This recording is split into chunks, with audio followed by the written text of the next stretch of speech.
Humanity is locked in an asymmetric conflict with the institutions of authority. The more powerful they get, the less capable we are. The more glory accrues to them, the more impoverished we become. The more riveting their spectacles, the more paltry our realities. The more stable their structures, the less stable our lives. The problem is not the people in authority, but the institutions themselves. No matter who holds the reins, they produce the same petty indignities and power imbalances.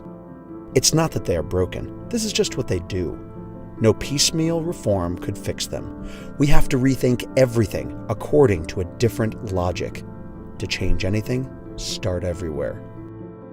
When a war goes on long enough, it becomes invisible. We no longer see how militarized our society has become. The borders, the security checkpoints, the ranking systems and disciplinary measures. Instead of power over our lives, we have the rule of authority. What's the difference between power and authority? The workers who perform the labor have power. The bosses who tell them what to do have authority. The tenants who maintain the building have power. The landlord, whose name is on the deed, has authority. Armies have power. Generals have authority. A river has power. A permit to build a dam grants authority. There's nothing oppressive about power itself. Many kinds of power can be liberating. The power to care for those you love, to defend yourself and resolve disputes, to perform acupuncture and steer a sailboat and swing on a trapeze.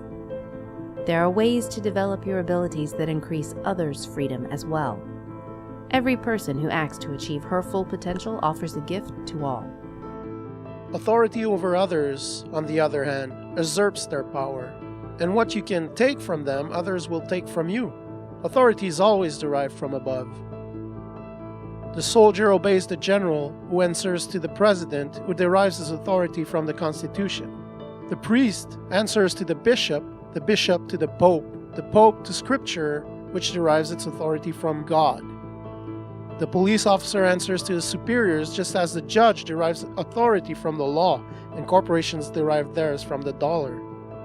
Manhood, whiteness, property, at the tops of all these pyramids, we don't even find tyrants, just social constructs, ghosts hypnotizing humanity. We will never have power on our own terms so long as we seek it through authority. In hierarchies, we only obtain power in return for obedience. Power and authority become so interlinked that we can barely distinguish them.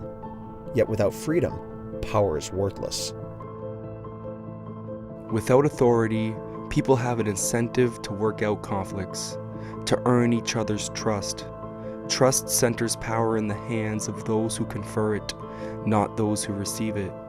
Relationships built on trust are more likely to be mutually beneficial. A person who has earned trust doesn't need authority. If someone doesn't deserve trust, why should he be invested with authority? And yet, whom do we trust less than politicians, CEOs, police? There are many different mechanisms for imposing authority. Some require a centralized apparatus like the court system. Others can function more informally, like gender. Some of these mechanisms have been completely discredited.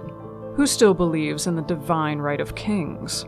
Others, like property rights, remain so deeply ingrained that we cannot imagine life without them.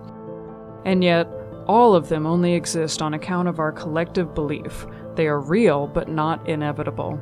The existence of slumlords and executives is no more natural, necessary, or beneficial than the existence of emperors.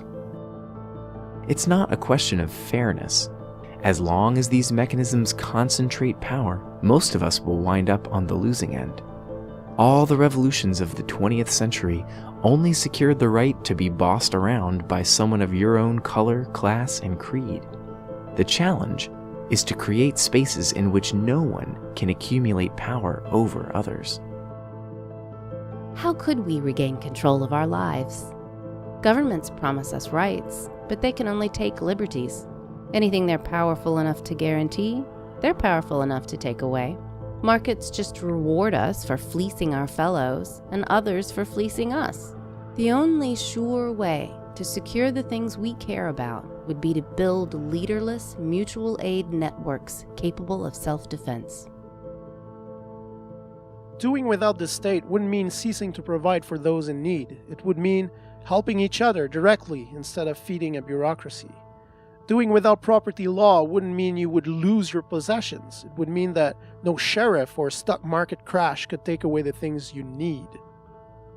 If it weren't for state-imposed property rights, our relationships to things would be determined by our relationships with each other. Today, it's the other way around. Our relationships with each other are determined by our relationships to things.